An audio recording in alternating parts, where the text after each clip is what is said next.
Ce bulletin d'information vous est présenté par les Caisses Desjardins de la région de Portneuf qui sont fiers de mettre en valeur les initiatives des gens d'ici.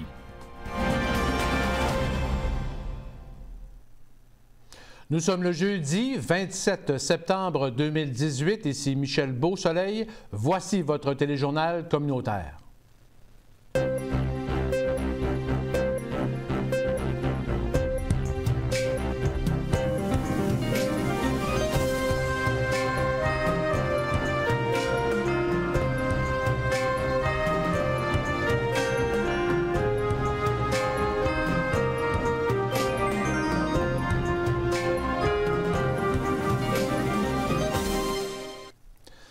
Au menu cette semaine, tout est en place pour accueillir les électeurs ce lundi 1er octobre et nous suivrons les résultats pour vous. Les candidats dressent leur bilan de campagne et se préparent à la soirée électorale. Les équipes de la radio et de la télé de Radio-Canada à Québec étaient à Pont-Rouge ce jeudi. Nous avons une entrevue avec Guillaume Dumas et Maxime Denis. Le comité d'accueil d'une famille syrienne à Saint-Raymond se prépare à l'arrivée des Syriens. Nous avons une entrevue en studio avec Anouk Thibault. La ville de Saint-Raymond dévoile certains détails de la 5e édition du Salon de Nature Portneuf 2019. Et David Alexandre nous dressera la liste des activités à suivre dans le cadre des Journées de la culture dans Portneuf-Jacques-Cartier. Bonne émission.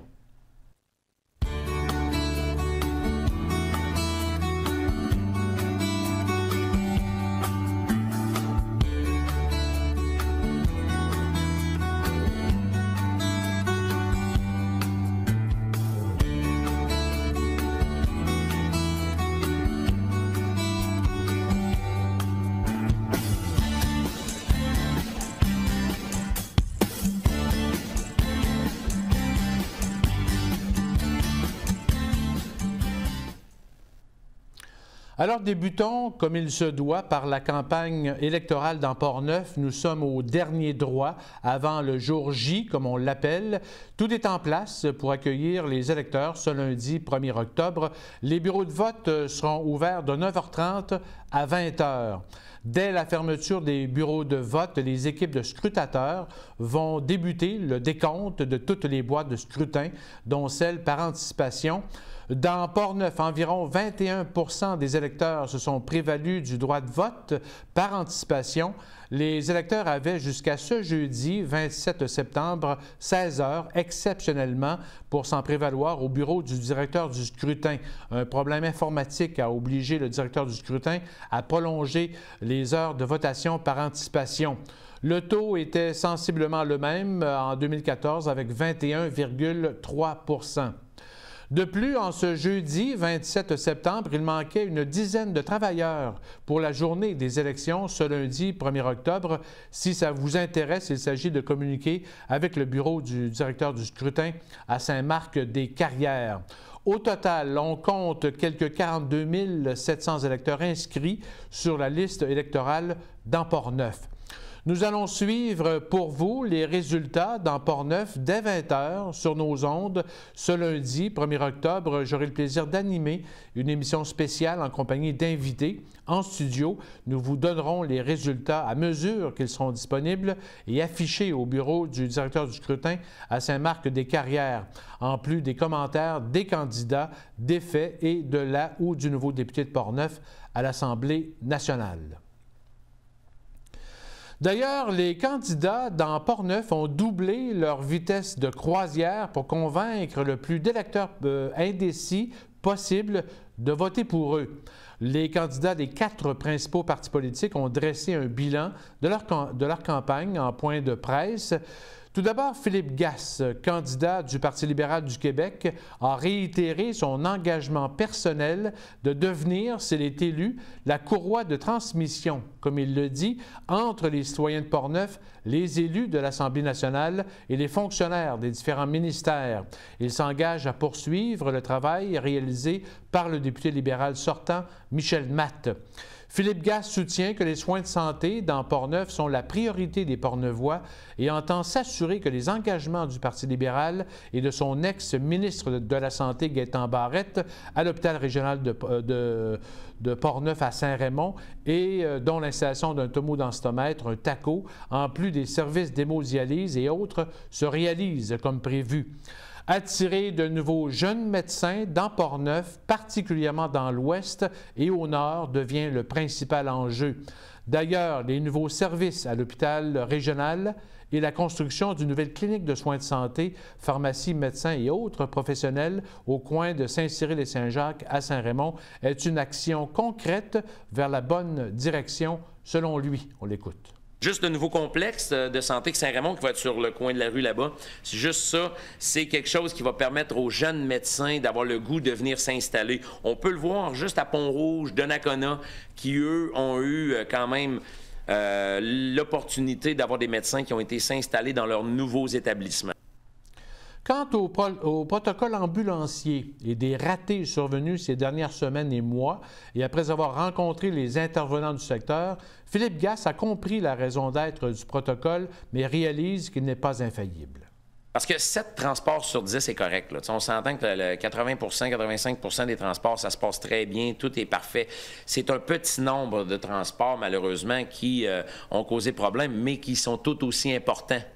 C'est pour ça qu'il faut travailler à faire en sorte d'aller chercher le maximum de réussite dans le transport et d'emmener nos gens aux bons endroits. En éducation, lui et le Parti libéral entendent davantage valoriser et soutenir les enseignantes et les enseignants dans leurs tâches par différentes mesures, dont l'ajout de personnel, en plus de laisser le choix aux parents d'envoyer leurs enfants de 4 ans à la maternelle, soit dans le réseau des CPE, des garderies privées ou à l'école, selon l'offre de services du territoire. Le cas de l'école primaire Personnage de Pont-Rouge en est un bon exemple dans le contexte où il n'y a plus d'espace physique possible. Ça prendrait 7 classes supplémentaires, ce qui est impossible à livrer, déjà qui ont besoin d'agrandissement juste pour ce qu'ils ont là. Puis je pense que nous autres, on a un réseau de CPE dans le comté de Portneuf qui est compétent même à la grandeur pour offrir le 4 ans gratuit et le parent choisit, ça va être l'école, CPE, ou bien garderie privée, tout ça. Alors ça va être une option déjà réaliste et en place. Un meilleur soutien aux aînés, régler les déficiences du réseau routier portneuvois, en plus de contrer la pénurie de main-d'œuvre, oui, par l'immigration, mais aussi en favorisant financièrement les pré-retraités ou les retraités à rester dans le marché du travail, sont aussi prioritaires pour le candidat du Parti libéral du Québec dans Portneuf. Philippe Gasse croit que la communication entre le gouvernement et la population demeure le meilleur outil pour le développement de Portneuf. Au Parti québécois, dans Portneuf, le candidat Christian Hébert a réaffirmé sa première valeur politique qui touche la relève dans tous les secteurs d'activité socio-économique.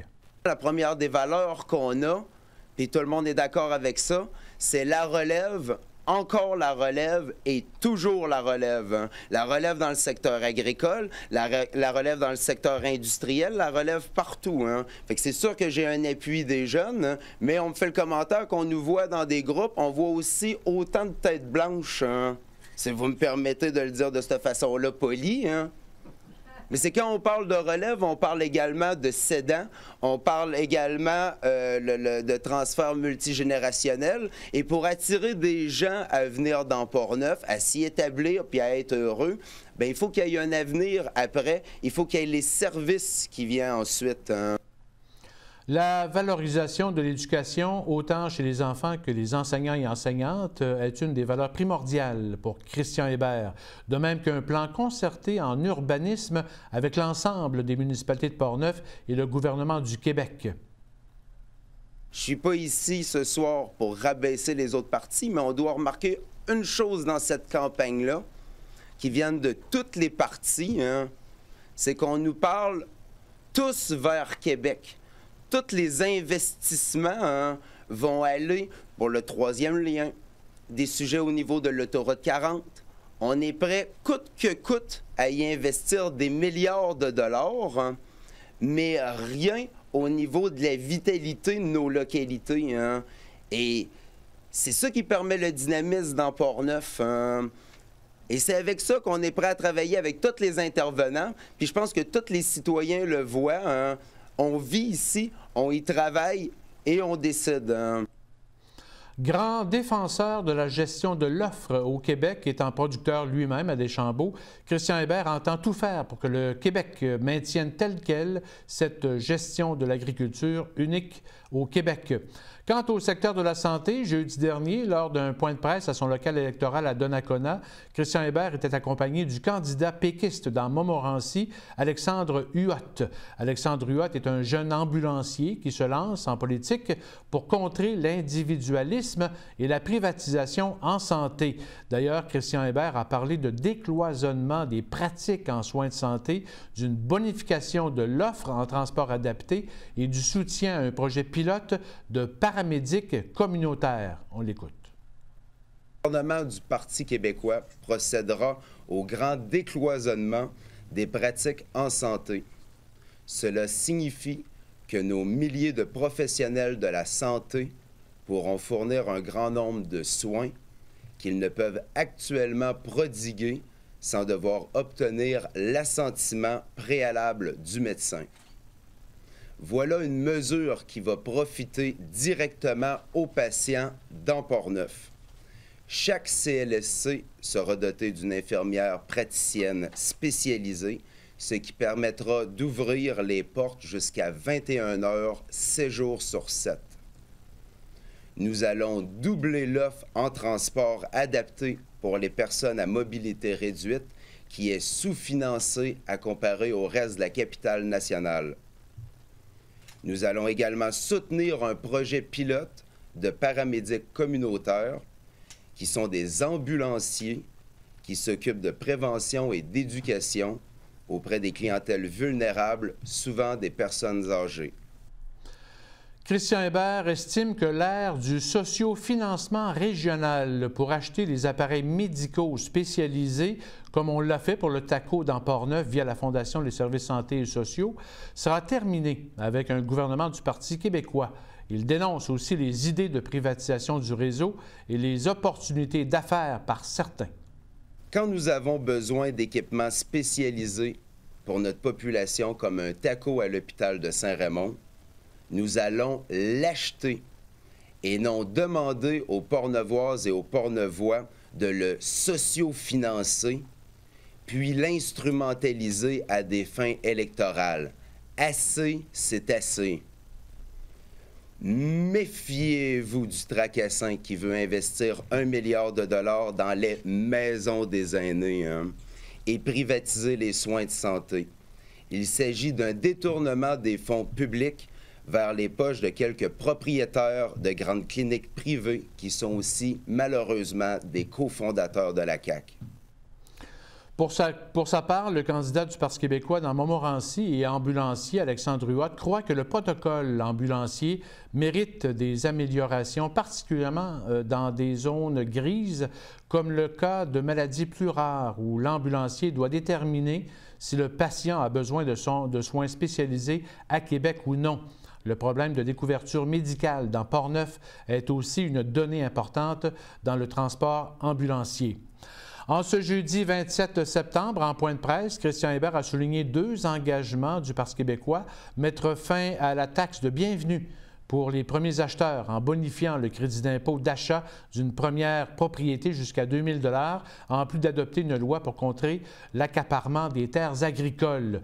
Le candidat du Parti québécois dans Portneuf estime que l'environnement n'a pas été assez débattu dans Portneuf durant la campagne électorale. Les milieux humides en abondance dans Portneuf et le transport régional auraient mérité plus de place dans les débats publics.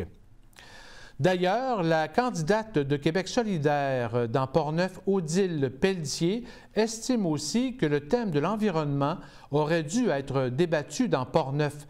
Pour pallier à ce manque, elle a réalisé 5 capsules vidéo d'environ 1 minute chacune qui sont diffusées sur sa page Facebook, une par jour depuis ce mercredi jusqu'à ce dimanche 30 septembre. Dans ces capsules, elle traite de l'industrie forestière, des terres agricoles, du transport collectif et de l'automobile. Écoutons sa première capsule. Le thème de l'environnement n'a même pas été abordé dans les 2 débats auxquels j'ai participé dans Port-Neuf. Pourtant, une des raisons qui m'a poussée à me présenter pour Québec solidaire, c'est justement l'audace de ce parti sur le plan environnemental. Gens de Port-Neuf, on peut tenter cette chance de penser autrement ce territoire que l'on aime. Il faut à tout prix trouver le juste équilibre entre les besoins humains et l'usage responsable de notre territoire. Nos richesses, notre pierre, notre forêt, nos nombreux lacs et cours d'eau, nos terres agricoles, notre patrimoine bâti, nos paysages, sans oublier ces hommes et ces femmes qui ont choisi ce coin de pays pour y vivre. Ensemble, nous pouvons réinventer Port-Neuf et laisser aux plus jeunes un lieu où ils pourront imaginer leur avenir. À chaque jour, d'ici la fin de la campagne, je vais présenter un aspect du plan de transition économique et écologique de Québec solidaire qui aura un impact réel chez nous. C'est un rendez-vous. Pour l'industrie forestière, la valorisation du bois comme matériau de construction et l'utilisation de la biomasse forestière pour chauffer des bâtiments sont abordés dans cette capsule.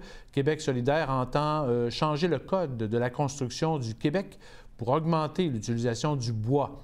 À propos des terres agricoles, Odile Pelletier et son parti veulent repenser la fiscalité municipale pour libérer les villes de la dépendance du développement domiciliaire et de ses taxes.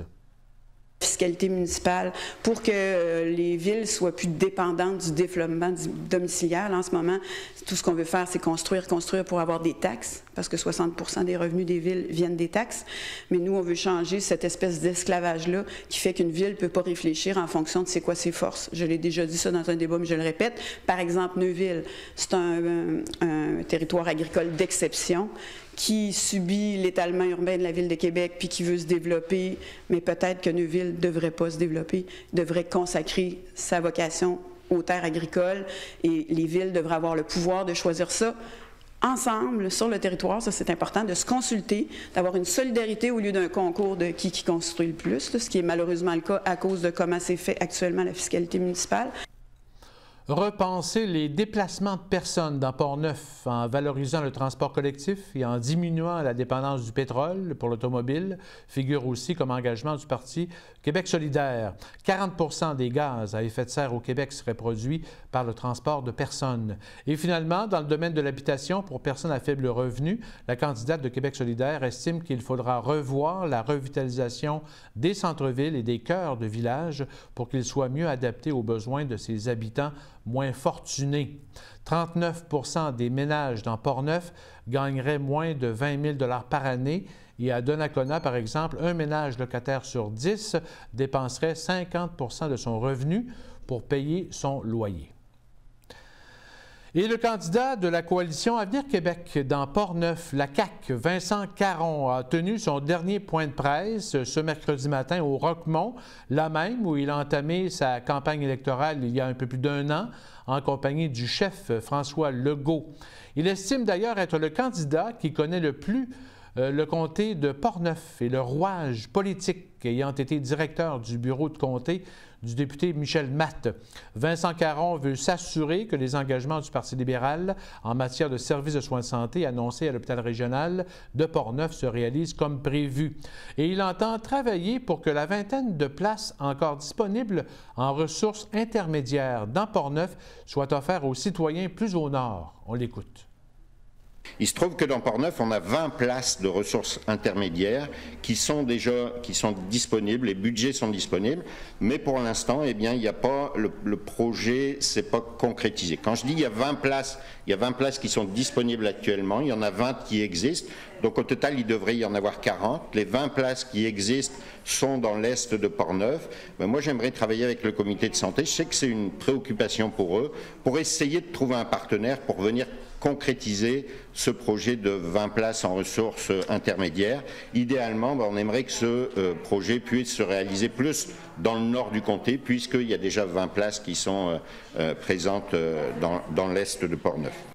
Les ressources intermédiaires s'adressent aux citoyens en perte ou qui ont perdu une partie de leur autonomie et qui nécessitent des soins qui se situent entre le CHSLD, les résidences privées pour personnes âgées autonomes ou les citoyens accidentés, par exemple, et qui ne peuvent plus vivre à domicile.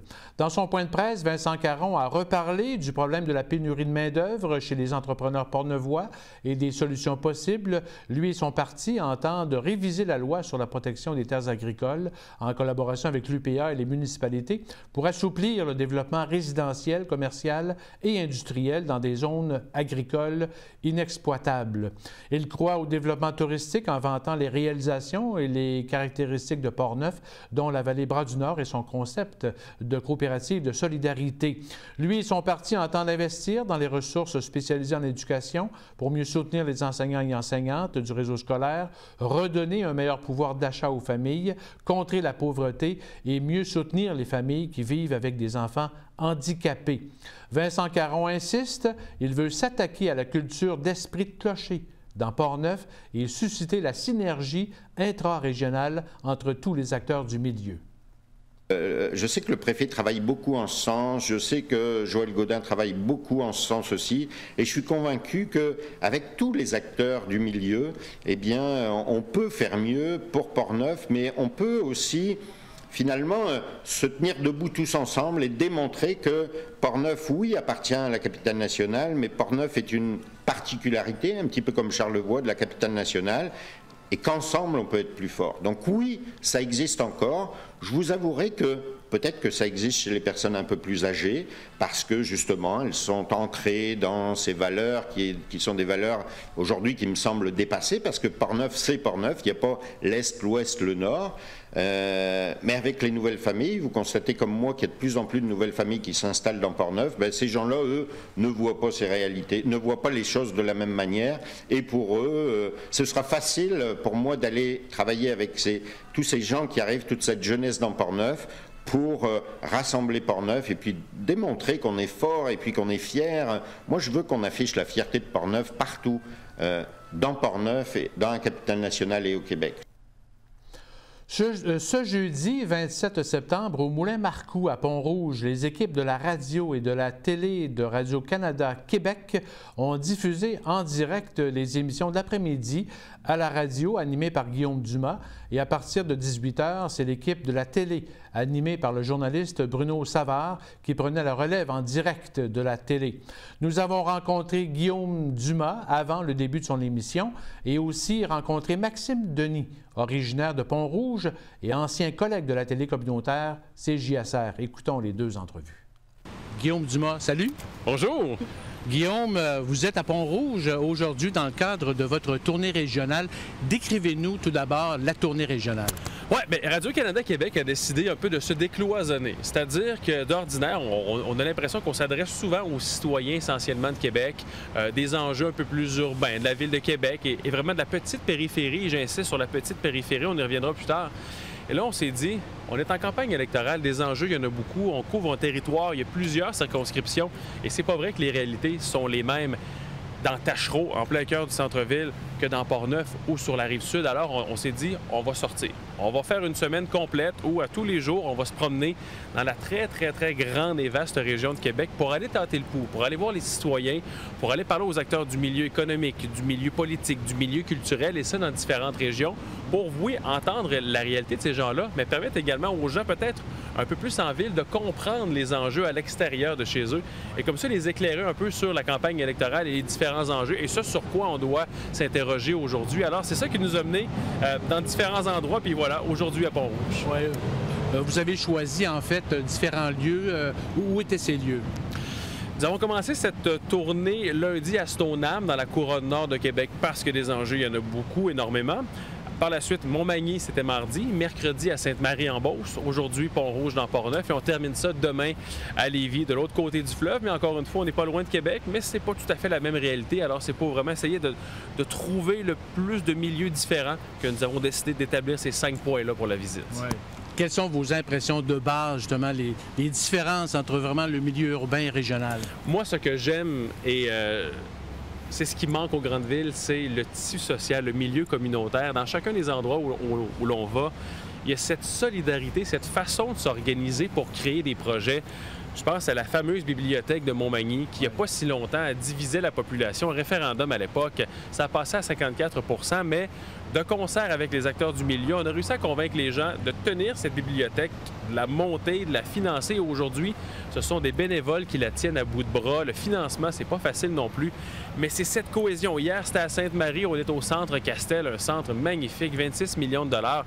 Oui, il y a eu beaucoup de financement des gouvernements, c'est sûr, et sans ce financement-là, ça ne fonctionnerait pas, mais n'empêche, la communauté d'affaires, les grandes familles de la Beauce qui se sont mêlées à cette histoire-là, on a levé des millions de dollars pour s'assurer d'avoir ce pivot-là, hein, on le disait, au cœur même de Sainte-Marie, ce qui est venu créer un nouvel écosystème. Alors, c'est de voir cette cohésion-là entre les différents acteurs du milieu culturel et économique là, qui travaillent main dans la main pour arriver à un objectif. Oui.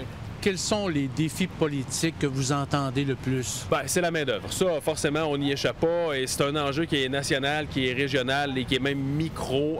Peu importe où l'on va, c'est ce qui revient régulièrement. Les entreprises ont besoin de main-d'œuvre. On a de la difficulté à recruter localement. Alors, on se tourne vers des travailleurs étrangers pour le faire. Ça, c'est un autre processus. On est capable de le faire, mais c'est un processus qui est long, qui est compliqué. Les demandes qui reviennent, c'est donnez-nous un coup de main. D'abord, pour recruter localement. On comprend qu'avec le taux de chômage dans certaines régions, je pense dans l'ensemble de Chaudière-Appalaches, où on est à 2,3 %, la trouver, cette main-d'œuvre locale-là, c'est pas facile. C'est presque impossible dans certains cas. Alors, on demande au gouvernement, ce sont les acteurs qui le demandent, les élus. On dit, donnez-nous un coup de main pour faire fructifier nos entreprises. Il y a une belle vitalité économique. On le voit, ça tourne très, très vite.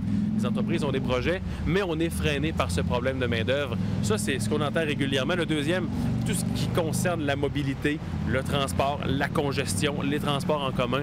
Ça, c'est inévitable aussi. Et je dirais, Pont-Rouge, sans doute, y échappe pas. On va faire l'émission un peu plus tard aujourd'hui, puis on aura ces réponses-là. On est quand même pas loin de Québec. Il y a beaucoup de personnes qui travaillent à Québec, mais c'est pas évident. La 40 s'est bouchée à partir de Saint-Augustin. L'auto individuel, est-ce que ça fonctionne encore? De quelle façon on pourrait mieux organiser nos transports en commun pour se faciliter la vie à tout le monde et en même temps contribuer à l'environnement? Ça, c'est un autre élément qui est revenu très, très souvent dans nos discussions. Quelle est votre perception de Portneuf, en gros? C'est sûr que vous avez préparé l'émission quand même, vous avez fait de la recherche, mais quelle est votre perception de la région de Portneuf? Bien, je suis un peu impliqué dans la mesure où j'habite pas très, très loin. Je suis à Saint-Augustin-Village moi-même. Alors, c'est quand même un coin que je fréquente assidûment, notamment pour les arénas, mais ça, c'est une autre portion de ma vie. Mais ce que je perçois dans Portneuf, il y a encore ce dynamisme, cette vitalité. Et moi, c'est vraiment cet aspect culturel qui est très, très fort, sur lequel on mise beaucoup. Et quand je dis culturel, oui, les arts de la scène, sur la culture dans son ensemble, mais également tout le côté gourmand de la chose aussi. On exploite vraiment le territoire, les richesses locales pour en créer un écosystème, pour favoriser le tourisme, amener les gens ici. Et ça me fascine énormément. Oui, comme la vallée Bras-du-Nord, c'est un domaine que vous connaissez. Entre autres choses, oui, pour être déjà allé à quelques reprises, endroit formidable. Et ça, il y en a plein de ces endroits-là. Et c'est la façon dont on réussit à les mettre en valeur pour attirer les gens d'extérieur et même les gens localement. C'est vraiment cet aspect-là qui me fascine, la grande région de Portneuf. À 15h, tantôt, vous serez en direct en ondes au 106,3. Comment vous avez préparé cette émission? On tente pour chacune des régions de trouver un aspect en particulier sur lequel on se base, mais quand même, ce qu'on veut faire, on a 3 heures. À 3 heures, c'est une belle et grande page blanche avec laquelle on peut travailler. Et là, on veut toucher à tout. On veut parler aux politiques, on veut parler au culturel, on veut parler au touristique. Alors, c'est de cette façon-là qu'on prépare l'émission. Évidemment, il y a tout un travail de recherche qui se fait derrière et ça, je dois absolument saluer le travail de nos recherchistes à Radio-Canada qui font un travail formidable.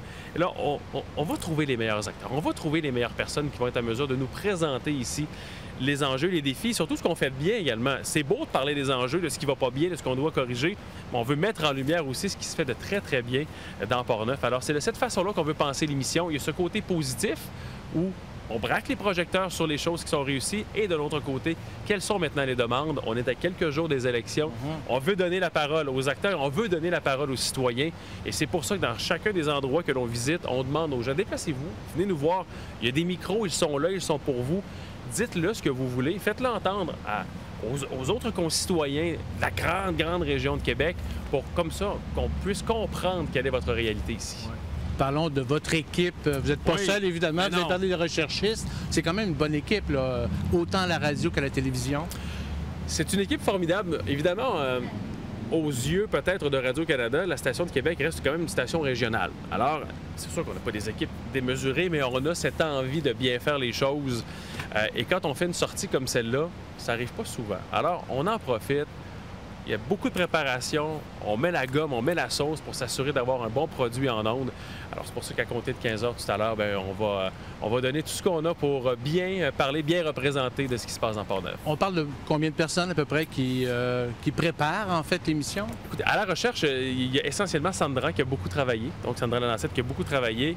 Nadia à la réalisation, puis à l'antenne, il y a moi qui est à l'animation, puis je suis flanqué bien sûr de Maxime Denis et de Anne-Josée Cameron. Alors c'est quand même une petite équipe, mais le fait d'être une petite équipe, ça crée une cohésion, ça crée une dynamique et on travaille tous dans le même sens. Alors c'est pas facile, c'est très facile de s'organiser pour travailler dans le même sens. Oui, et Bruno Savard vous accompagne par la suite. Ça évidemment, là, la télévision, ça c'est une équipe qui est un peu plus élargie, c'est plus complexe. Alors il y a différentes façons de sortir une émission de télé en direct.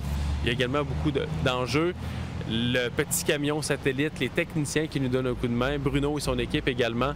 Mais encore une fois, je vous dirais que c'est une fourmilière. Sortir une émission comme celle-là, ça peut paraître simple, mais ça demande pas mal d'aspects techniques pour s'assurer d'avoir un bon produit en ondes. Évidemment qu'on peut y aller de façon très minimale, mais ce qu'on va vous offrir, ça va être une très, très belle émission ce soir, complète et bien livrée aussi. Ouais. Et peut-être en terminant, vous aimez toujours votre nouveau rôle d'animateur du retour au 106.3? C'est sûr que la radio et la télévision, ce sont deux mondes différents, mais deux mondes que j'apprécie beaucoup. Et là, avec ce nouveau mandat-là, on le disait plutôt 3 heures par jour pour parler aux citoyens et pour parler des citoyens. C'est à peu près le plus beau mandat qu'on peut pas donner à un jeune animateur, certainement. Alors, Guillaume Dumas, merci de cet entretien et bonne émission. Merci beaucoup. Maxime Denis, salut. Salut, ça va bien? Ça va très, très bien. Maxime, en arrière, c'est le Moulin Marcoux. Oui. Tu es à Pont-Rouge aujourd'hui, ton lieu natal. Vous allez justement être en ondes sous peu à la radio et à la télévision en même temps. Maxime, tout d'abord, on t'a vu à la télévision communautaire, c'est JSR. Parle-nous de ton cheminement suite, justement, à cette expérience ici dans Port-Neuf. Oui, parce que ça a été majeur. Hein? C'était l'ouverture à la grandeur de la région, pratiquement, du marché de CGSR à l'époque, en 2007. Et moi, c'était le mandat de couvrir Pont-Rouge, développer le service de Derry Télécom ici à Pont-Rouge. Alors, on avait lancé l'émission avec Stéphane Lépine, tout ça, de Pont-Rouge Magazine. On faisait des bulletins Info 3, des soirées électorales. Puis c'est comme ça qu'est venue à la découverte de Port-Neuf aussi une émission touristique dans les 29 municipalités du comté. Alors, je me suis amusé grandement, oui. Ça a été de 2007 à 2010, surtout durant les étés, tout ça, parce que j'étudiais en journalisme à Jonquière.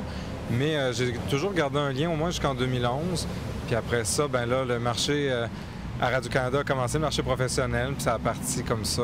Justement, parle-nous des expériences que tu as vécues. Tu as fait de la radio à Montréal. Oui, ça a commencé au Saguenay, donc journaliste multiplateforme, vraiment. Et encore là, c'était l'arrivée de la haute définition, la nouvelle station. Par la suite, j'ai transféré à Montréal pour les études à l'université. Et là, j'ai continué à Radio-Canada, justement, à co-réaliser des émissions radio, des soirées électorales, justement, les provinciales en 2014, Lac Mégantic, tout ça, j'avais vécu ça. Ça a été des belles expériences, des grosses expériences aussi dans le marché montréalais. Mais il est arrivé les coupes en 2014 avec le gouvernement Harper. Donc, j'ai été faire Ça commence bien à V. J'ai fait un peu du Canal Argent à TVA. Je me suis promené un peu à la Presse canadienne aussi, une agence de presse avec un service radio. Et Radio-Canada Québec m'a appelé et m'a rapproché. C'est comme ça que je suis revenu dans la région depuis 2 ans et demi maintenant. Oui. Qu'est-ce que tu fais exactement de la radio et de la télévision? Oui, c'est la clé. Aujourd'hui, il faut être multiplateforme le plus possible. Alors, mon titre exact, c'est Eddie Mestre, commentateur-intervieweur. Ça me permet de gérer les réseaux sociaux, modérer les commentaires, publier les articles qu'on produit pour le web sur nos différentes plateformes, que ce soit Facebook, Twitter, Instagram. Mais j'ai à préparer des contenus pour la radio radio l'après-midi, pour le téléjournal le soir. Donc, ça peut être autant web, économie internationale, approfondir un dossier. Je suis une petite valeur ajoutée au téléjournal. Et là, cette année, ce qui est particulier, c'est que Mario Dréoul nous a quitté à la météo. Donc, on m'a demandé de, en attendant, faire la météo. Alors, une corde de plus à l'arc. Et tu avais une émission cet été aussi avec une collègue. Oui, Sandra Lalancette, qui est recherchée sur l'émission de radio l'après-midi. Mais on a eu un beau mandat cet été de s'amuser à, un petit peu comme à la découverte de Portneuf avait fait, de se promener. Mais là, c'est à la grandeur, Charlevoix, Portneuf, Québec, Beauce. Et on s'est promené à aller à la rencontre des gens. Les réseaux sociaux, Michel, c'est 15 minutes de gloire. Hein? Tout le monde veut sa petite visibilité. Bien, c'est un peu ça qu'on donnait aux gens. Puis surtout comprendre le quotidien de monsieur, madame, tout le monde. Alors, on faisait Québec à l'aube, Québec le matin. Alors, on est accompagné des boulangers, des chauffeurs d'autobus. On est allé dans des bars, voir c'est quoi la vie nightlife à Québec, bien que ça a diminué grandement, on s'entend. Et comme ça, donc toutes sortes d'aventures, d'expériences qu'on a vécues. Et on est venu dans Portneuf, au Tiwi, à Saint-Raymond. On est allé à Saint-Casimir voir l'effervescence qu'il y a là avec la microbrasserie, l'économie qui bouge beaucoup. Et la plage du lac Saint-Joseph, ça m'a marqué parce que je n'étais jamais allé. Okay. Et l'avenir de cette plage-là est en jeu parce que là, il y a un projet de condo. Donc, est-ce que c'est le dernier été qu'on a vécu? Est-ce qu'il reste un été encore? C'est à surveiller dans ce coin-là. Donc, c'est intéressant aussi d'avoir l'aspect nouvelle encore là, sur le terrain, même si on s'amusait avec des questions plus légères. Ouais. Vous êtes en tournée régionale. Vous avez déjà 3 municipalités de fait jusqu'à maintenant. Quelles sont tes impressions, justement, de cette tournée-là jusqu'à maintenant? Il y a un côté pratico-pratique, on ne se le cachera pas, parce qu'on est en train de refaire le plateau du Téléjournal Québec. Donc, le temps qu'on refait l'éclairage, les décors, on ne pouvait pas utiliser le plateau. Donc, tant qu'à sortir, on voulait utiliser les sorties dans un contexte de campagne électorale. Bien, c'est d'aller à la rencontre des gens dans les marchés où on est écouté, mais où on peut aller chercher encore plus de gens, je pense, et aussi qu'on couvre peut-être moins. Donc, c'est le cas notamment à Stoneham. Donc, c'est, oui, les gens qui vont beaucoup travailler à Québec, mais c'est quoi la réalité, le terrain là-bas? Et c'est la source d'eau aussi, le lac Saint-Charles, tout ça. On oublie des fois l'importance de ce coin-là. Et tout l'aspect touristique, les sports, le plein air. Donc, il y avait un aspect intéressant là, lundi. Sinon, on est allé à Sainte-Marie-en-Beauce, on est allé à Montmagny aussi. Donc, comment... il y a beaucoup de questions de transport, troisième lien, tout ça, mais aussi d'immigration, de main-d'œuvre. Il y a une pénurie de main-d'œuvre épouvantable dans toute la région. Donc, ça, c'est intéressant à aborder avec les gens. Là, ici, dans Portneuf, bien, il y a aussi l'aspect patrimonial, culturel qu'il faut amener, dont on a très peu parlé dans la campagne actuelle, l'aspect culturel. Et c'est intéressant avec l'agriculture, voir l'étalement urbain aussi, comment ça se développe, comment Pont-Rouge en 10 ans a grossi. Moi, depuis que je suis parti, c'est fou comment ça change. Alors, c'est de voir tout ça, c'est de prendre le temps au téléjournal pendant 1 heure de, oui, faire de l'actualité du jour, mais se concentrer sur les enjeux locaux. Et c'est pas nécessairement de donner la parole aux candidats non plus, c'est de donner la parole aux gens. Aux gens du milieu. Ici, à Pont-Rouge, vous serez en ondes à 15h tantôt. Votre équipe, tu fais aussi la télé avec Bruno Savard, tu vas intervenir. Qu'est-ce que tu vas faire exactement? Oui, j'ai toujours mon petit côté météo, mais je vais faire aussi les commentaires des candidats parce que, bien qu'on ne les a pas à l'émission, on voulait quand même leur poser quelques questions puis avoir leur prise de position, leur piste de solution sur des enjeux locaux. Alors moi, je résume ces commentaires-là en ondes au téléjournal. Sinon, je m'amuse aussi durant l'émission de radio, c'est encore mieux l'après-midi, et au téléjournal, à aller à la rencontre des gens. Alors là, c'est intéressant de voir est-ce que les gens vont participer parce que des fois, les gens sont plus gênés, sont moins à l'aise de parler à la télé qu'à la radio aussi. Alors, il y a tout ça, mais de voir qu'est-ce qui touche les gens. Et souvent, c'est ça, c'est intéressant de voir les enjeux. Il y a une dame, notamment à Stoneham, qui m'a touché parce qu'elle parlait des aidants naturels. C'est vrai qu'on a très peu parlé aussi. Alors, il y a plein d'enjeux comme ça dans notre quotidien qui peut nous toucher, mais qu'à l'échelle nationale, on entend moins parler. Puis ça sert à ça, le téléjournal, puis c'est encore mieux l'après-midi ce qu'on fait cette semaine. Oui, il y a des invités quand même aujourd'hui, dont le préfet. Est-ce que Bernard Gaudreau... Oui, maire de Neuville. Alors, effectivement, on parle des enjeux politiques locaux. On essaie de rendre ça le plus intéressant pour monsieur, madame, tout le monde aussi, dans leur voiture à Québec, qui ne connaissent pas nécessairement la région de Portneuf. Bien, voici un peu le portrait de la situation. Et là, c'est ça, l'aspect agriculture, développement urbain, c'est majeur ici. Et la SPA de Saint-Casimir va revenir ce soir avec Claudia Jonel. Donc, on essaie d'intégrer nos joueurs sport et culturels aussi, selon les émissions. Au Centre Castel, hier à Sainte-Marie, notre joueur sport est venu nous parler justement de l'aspect, comment ça a développé l'offre sportive dans Sainte-Marie aussi. Alors, c'est plein d'enjeux comme ça. Oui. Alors, Maxime, on peut te voir à tous les jours, on peut t'entendre à tous les jours. Oui. Puis on pense toujours à CGSR, hein? C'est là que ça a commencé, puis c'est important aussi. OK, alors, Maxime Denis, merci beaucoup de cet entretien et bonne émission tantôt. Merci beaucoup. Le comité d'accueil d'une famille syrienne à Saint-Raymond s'active pour accueillir une famille. Une soirée bénéfice se tiendra le 26 octobre et on profite des journées de la culture en fin de semaine pour diffuser ce vendredi 28 septembre au Centre multifonctionnel le documentaire réalisé par Christian Mathieu Fournier et Nadine Baudet intitulé « La maison des Syriens ». Pour nous en parler, nous recevons en studio une des membres du comité, Anouk Thibault. Bonsoir, Anouk Thibault. Bonsoir. Vous allez bien? Oui, ça va bien. Merci d'être avec nous. Merci. Anouk, où en êtes-vous justement dans le projet d'accueillir une famille syrienne ici à Saint-Raymond? Depuis le début, on a fait plusieurs... disons qu'on a fait plusieurs démarches différentes de financement. On visait d'avoir à peu près 25 000 $ pour pouvoir les faire vivre pendant 1 an. On a budgété, on s'est dit peut-être que ça avait du bon sens. Oui. Et puis, nous, de notre côté, c'est principalement ça qu'on a fait comme activité. On est rendu on a presque notre montant, on est vers les 21 000 $ au moins de ramasser. Puis notre ultime grosse activité, c'est une soirée bénéfice qu'on organise pour le 26 octobre prochain. Oui. Puis de leur côté, eux, les Syriens, bien, eux autres aussi ont leur devoir à faire. Donc, c'est une famille de Syriens qui doit venir à Saint-Raymond. Puis, de leur côté, ils ont fait toutes les démarches auprès de l'ambassade du Canada. Ils ont répondu à toutes leurs questions. Ils se sont rendus à plusieurs rencontres, soit au point de vue, pour vérifier qui ils sont pour de vrai, pour vérifier est-ce qu'ils sont en bonne santé, c'est quoi leur situation et tout ça. Puis là, maintenant, ils sont rendus cette semaine, l'étape de la vérification pour la sécurité est entamée. C'est une jeune famille? Oui, c'est une jeune famille. Père, mère, jeune, enfant? ça dépend ce que ça veut dire jeune. Oui, mais les enfants sont jeunes. Par rapport à moi plus. Oui. Il y a 2 petites filles, mettons 2 ans et 3 ans là-dedans. Okay. Des petites filles avec leur mère puis leur père. La mère doit être dans la vingtaine puis le père dans la trentaine. Est-ce qu'on sait quand est-ce que vous allez les accueillir? Est-ce qu'il y a une date de prévue, un temps? Pas encore. Ils attendent, là, OK. Une fois qu'ils vont avoir vraiment été acceptés au point de vue de la sécurité, là, ils vont avoir leur date. Pour le moment, nous, on a la chance de pouvoir être en contact avec eux parce que quelqu'un sur notre comité parle arabe puis peut parler au téléphone avec le monsieur. Ouais. Donc, on est chanceux pour ça. La famille se porte bien. Oui. C'est sûr qu'il y a le stress, là. C'est pas facile, là. À chaque fois qu'il faut qu'ils aillent à l'ambassade, il faut quand même qu'ils se promènent. Puis quand ils se promènent, ils sont plus, disons, vulnérables. Ils ne sont pas cachés dans ce temps-là, là. Il faut qu'ils traversent des frontières. Il faut vraiment qu'ils se cachent là, en Syrie actuellement? Bien, ils ne sont pas toujours cachés, là. Ils essaient quand même de travailler, mais c'est sûr qu'ils ne peuvent pas habiter dans leur ville. Elle n'existe plus. Donc, ils sont ailleurs et puis ils sont excessivement prudents pour ne pas, justement, tomber dans...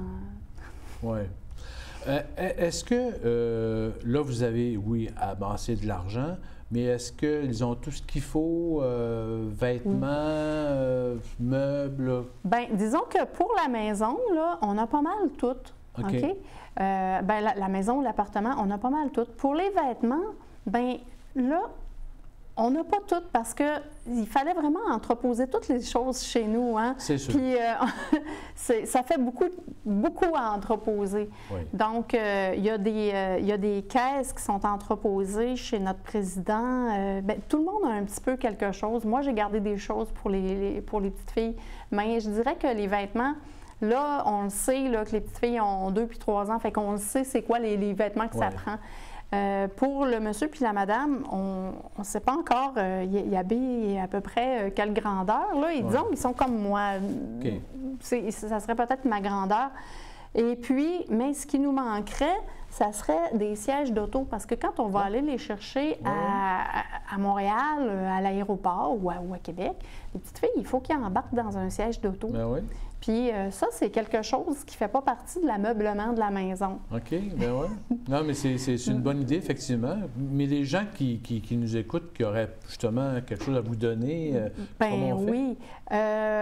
C'est possible de nous le donner en contactant un membre du comité. Là, je n'ai pas tous les numéros par cœur, mais j'ai au moins, mettons, je vais donner mon numéro 418-337-1424. 1424. Oui, 88-337-1424. Okay. Si jamais il y avait ces petits bancs-là, mais qui sont aux normes encore. Là. Vous parliez tantôt aussi d'un logement, peut-être, qui serait important aussi d'identifier? Oui, bientôt, on va chercher. Bien, en fait, on est déjà en train de chercher un logement ou une maison pour eux autres pour au moins 1 an. 1 an. OK. Et puis, il n'y a pas de problème, là, normalement. C'est juste qu'on ne veut pas tout de suite payer pour un logement avant qu'ils soient là, parce qu'ils peuvent arriver en novembre, mais ils peuvent arriver en janvier aussi. Là, mais passer ça, ça va commencer à être long, parce qu'on les espère fort. Oui. Et j'imagine avant les fêtes, là, si possible. Ben oui, prochaine, oui, ça serait le fun. Oui. Parlons de votre activité bénéfice. Oui. C'est une soirée. Qu'est-ce que vous offrez, justement? C'est une soirée bénéfice le 26 octobre prochain au Centre multifonctionnel de Saint-Raymond. Oui. OK? Et puis, c'est une soirée au profit, justement, de la famille Oufan.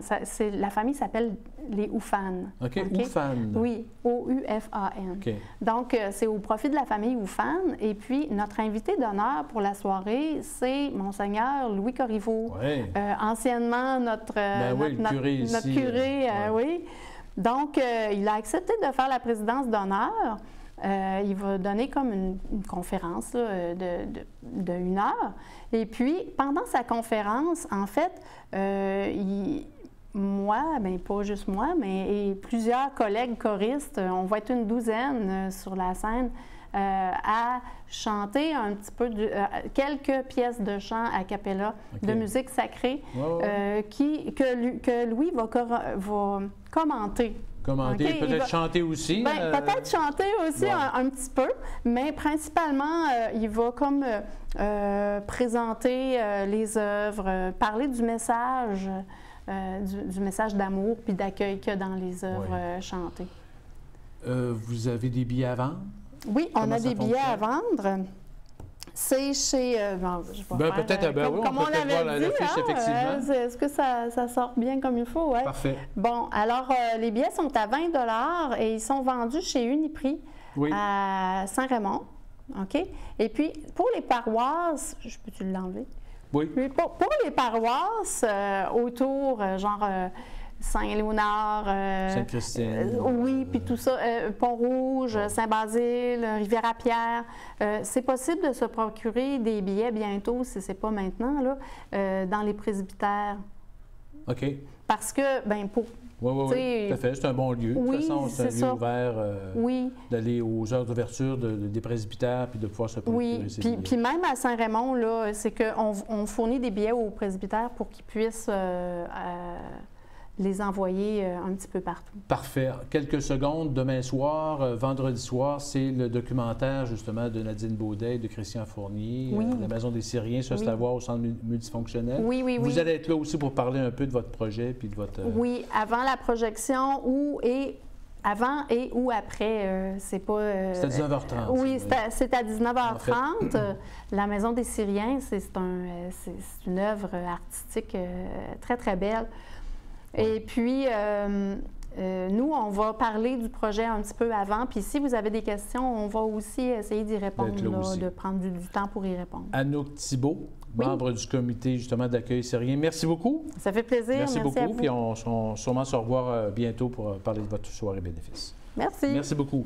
Alors, les actualités culturelles après la pause.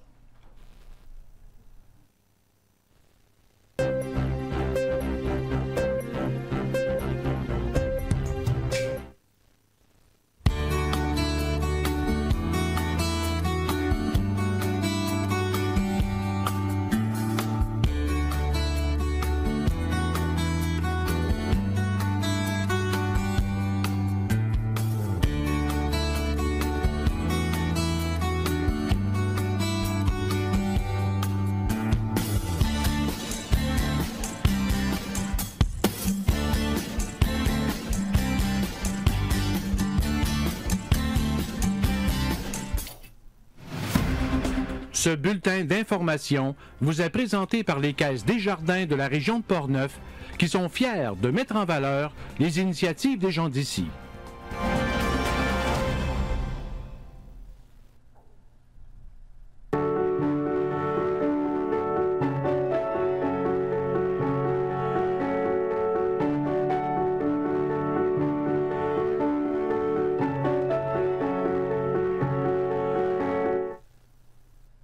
Les journées de la culture retiennent notre attention sur la scène culturelle en fin de semaine et écoutons David Alexandre Vincent. Oui, vous l'avez dit, Michel, on aura droit à une tonne d'activités culturelles tout aussi variées les unes que les autres. Donc, ces journées de la culture, c'est ce vendredi, samedi et dimanche, les 28, 29 et 30 septembre. Toutes les activités sont offertes tout à fait gratuitement, sans exception, c'est important de le mentionner. Et puis, l'entièreté de la chronique aujourd'hui est consacrée à ces journées. On commence donc par vendredi. Donc, la première activité dont je vous parle, c'est un 5 à 7 qui aura lieu demain au Carrefour municipal de Portneuf. Ce sera sous forme d'une exposition de photos à propos du moulin à papier de Portneuf. Ça fait plus de 150 ans que l'usine existe, donc on y présentera les photos au fil du temps pour voir l'évolution qu'il y a eu depuis les tout débuts. Et dans cette formule 5 à 7 de l'exposition, il y aura une dégustation de bières et de saucisses locales. L'exposition va également se poursuivre dimanche de 13h à 16h. Il y a des travailleurs anciens et actuels de l'entreprise qui seront sur place pour expliquer les photos aux visiteurs et puis pour discuter avec vous. Maintenant, les rumeurs aux écureuils. Donc, il y a le compteur Gérard Potvin qui sera au relais de la pointe aux écureuils demain vendredi à 19h30. Il viendra raconter des rumeurs qui sont survenues au fil des années aux écureuils et les démystifiera. Les rêves, un monde fascinant à explorer, c'est le titre de la conférence que donnera Claude Couture, un enseignant certifié en art de rêver. Ça va avoir lieu demain à 19h30 au Vieux Couvent de Deschambault. Vous pourrez notamment apprendre à décoder vos rêves et puis aussi à devenir un rêveur actif. À la bibliothèque de Saint-Basile, il y a une conférence de 2 auteurs qui ont écrit des récits qui se déroulent ici, dans la région de Portneuf. Il s'agit de René Ouellette, l'auteur de la trilogie Le Sentier du Roquemont, et puis de Marie-Lise Gingras, l'auteur du livre Isabelle No, Miraculée de Notre-Dame-du-Cap. Donc, ils vont prendre du temps pendant la conférence qui a lieu demain à 19h30 pour présenter leurs ouvrages historiques en lien avec Portneuf. Match d'improvisation du côté de Lac-aux-Sables demain à 19h30. Ce sont 2 équipes de 5 joueurs qui vont s'affronter dans le match. Et puis par la suite, ce qui est intéressant, c'est que les joueurs vont discuter avec le public des techniques qu'ils utilisent en improvisation. Ça se passe à la salle municipale de Lac-aux-Sables. Du côté de Sainte-Thècle, il y a une soirée contes et légendes qui va se dérouler au pavillon Desjardins à 19h30. C'est le duo La Parlure, composé de Daniel Saint-Louis et de Gilles Saint-Onge. Ils vont animer la soirée. Daniel est conteuse et puis Gilles est musicien. Les légendes du duo comprennent de l'humour, de la magie, des personnages fantastiques. Les contes et légendes du duo La Parlure intègrent de la musique, donc ça vient ajouter du rythme à leur présentation. Maintenant, je vous parle des activités qui auront lieu samedi, toujours dans le cadre des journées de la culture. C'est vraiment la journée la plus chargée parmi ces 3 jours. Ça débute par un hommage à Augustine Plamondon qui aura lieu toute la fin de semaine à la maison Plamondon de Saint-Raymond. Donc, entre 10h et 17h plutôt, il y a de l'acrylique, des feutres et des éléments de texte et de collage qui rappellent l'univers de Mademoiselle Augustine qui seront à la disposition des visiteurs afin d'expérimenter l'expression artistique. Vous serez notamment invité à la création de toiles collectives qui sont inspirées de l'art du pochoir en compagnie des artistes Louise Plamondon et Marie-Claude Roy. Ce sera aussi votre dernière chance pour voir l'exposition estivale Mademoiselle Augustine, une histoire personnelle. Le Club d'astronomie de Saint-Raymond fera découvrir les différentes constellations qui constituent notre univers. Ça se passe au Centre multifonctionnel Roland-Dion de 9h à midi et de 13h à 16h. C'est une activité qui est ouverte à tous. Un atelier sur la parlure québécoise est organisé par la Société du patrimoine de Saint-Raymond, toujours au Centre multifonctionnel de 9h à midi et de 13h à 16h. L'atelier est appelé Attache-Tatuc et ça vous permettra d'en apprendre plus sur nos expressions, nos mots et nos différentes tournures de phrases ici au Québec. Il Il y a le cirque Néané qui sera de passage à Saint-Raymond ce samedi. La formation va offrir un spectacle entre 14h et 15h sur le parvis de l'église. Et puis en cas de pluie, ce sera déplacé tout juste à côté au centre multifonctionnel. Il y aura entre autres des jongleurs et puis des funambules qui seront en prestation. Et on nous assure que ça va se dérouler dans un esprit de fête, de bonheur, sur fond de musique entraînante. Et puis un peu plus tôt en matinée, de 10h à 11h, il y aura un atelier d'initiation au monocycle qui sera donné encore par le cirque Néané. Ça va se dérouler dans le stationnement de l'église pour les jeunes de 10 ans et plus. Par contre, pour cet atelier-là, il faut réserver, il faut s'inscrire, même si c'est gratuit, en composant le 337-2202 au poste 3. Une rencontre avec différents écrivains de la région aura lieu à la bibliothèque Félicité Angers de Neuville. Sur place, Marie-Lise Gingras, Geneviève Gourdeau, René Ouellette, Louise Faneuf, Jocelyn Pinet et André Vizina.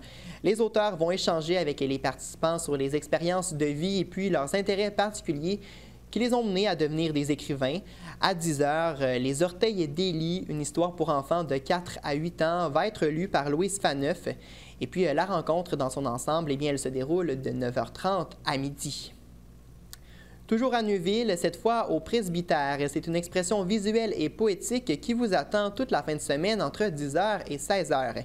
L'exposition est réalisée par un collectif d'artistes neuvillois et portnevois qui allient l'art et puis la poésie. C'est-à-dire qu'il y a des œuvres et puis qu'elles sont accompagnées d'un texte poétique qui est en lien avec la création.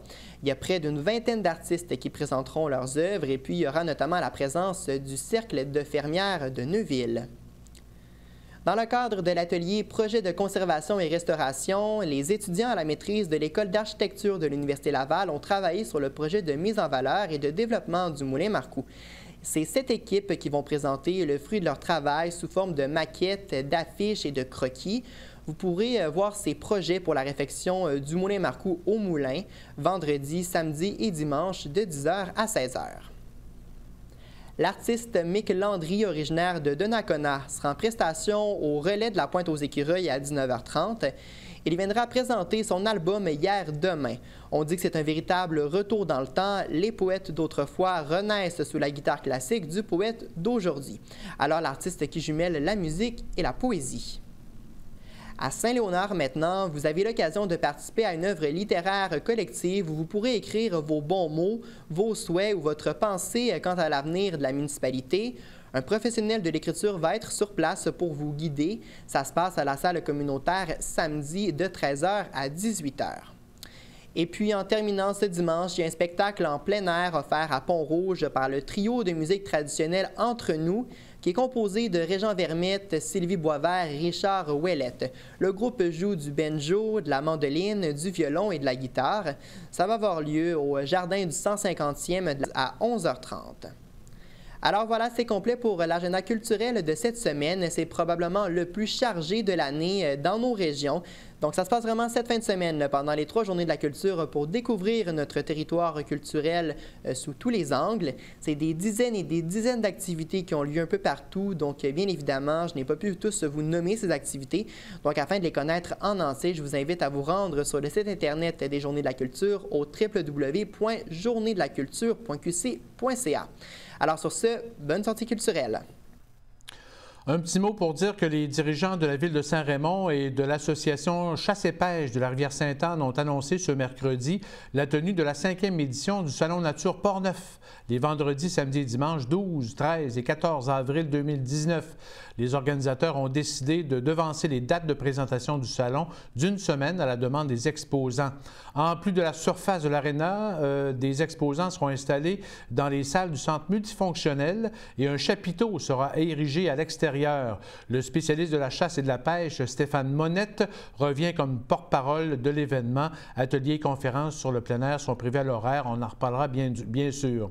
Et un mot pour dire que l'ex-maire de Cap-Santé, Denis Jobin, décédé en fonction au mois d'avril dernier, a reçu une mention spéciale de la Fédération québécoise des municipalités.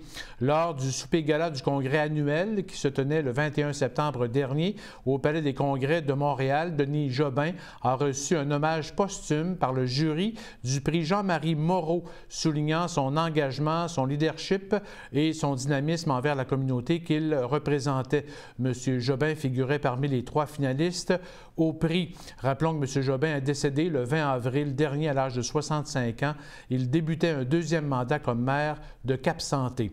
Alors, ça complète Info CJSR pour cette semaine. Merci à Stéphane, Philippe, à la régie, au montage et à la caméra sur le terrain, de même que Tony et Danick à la caméra, sur le terrain et au montage.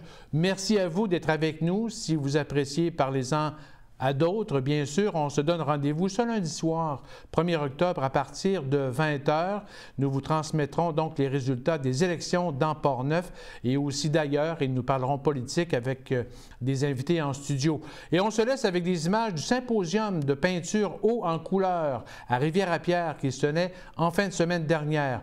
Bonne élection et bonne semaine!